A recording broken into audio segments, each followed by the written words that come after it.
as you said it just when we were in the introduction, what is Omaha? Who is Omaha? Yeah. Who are we? And we're our history, for one, and historical location and place is everything. If we tear down the things that remind us of the place that we were 100 years ago, what are we creating? What do we have now? So what do you think Omaha's, I guess, quote, identity is, or identity crisis maybe is? Do you think I'll just leave it open-ended like that. What do you think Omaha's identity is? Well, when I was leaving to come back to Omaha from Washington, D.C., one lady was saying, well, where are you going, or where are you moving to? I go, I'm moving to Omaha. And she rolled her eyes and she got this steep sigh, oh my gosh. And I told her, I said, don't get me wrong, I'm not offended at all. Yeah. Because I know where I'm going and I'm fine with that. But I'm just curious, what went through your mind when I said that? And she Fair said, question. There's nothing there.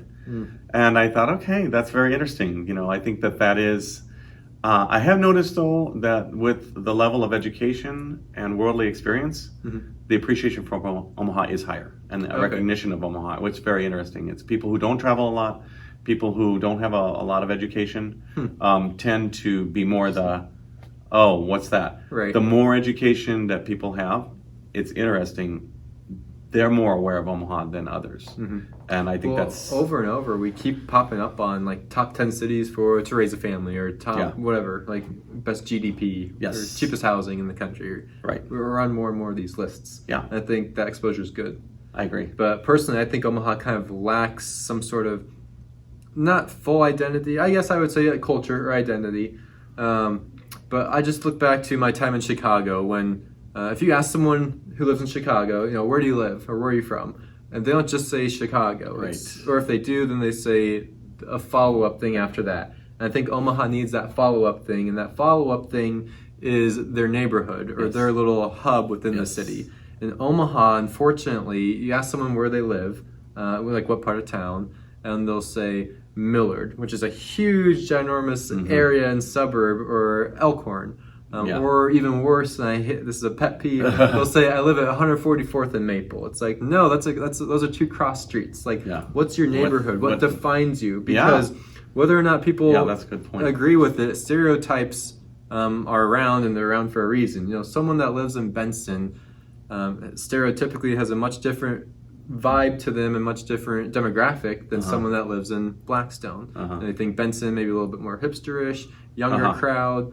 Maybe smoking cigars and has a man bun. That's a very generic stereotype, but just more of an artsy individual who expresses themselves more. Blackstone, you're beginning to think more and more of the younger professional med students, especially that work at UNMC, or just kind of more modern people looking to they like the old feel of the brick buildings, the revitalized buildings that Green Slate has done.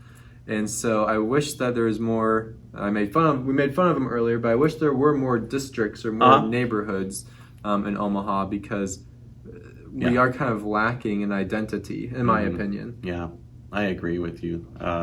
And was sort of the neat thing about Omaha, though, is that we are really in a good position to be able to develop those districts. We are. Yep. And some people might already know, and you probably already know this, but those are developing out of we call them nodules of the original streetcars that ran in Omaha. So I didn't realize that. Those were where you changed streetcars, those areas. So interesting. Leavenworth and Saddle Creek. Right. That was an old business district, but that hasn't sort of limps along there with Broncos and La Casa and okay, but as long as La Casa stays, I love La Casa and Broncos too, like the Bronco burgers.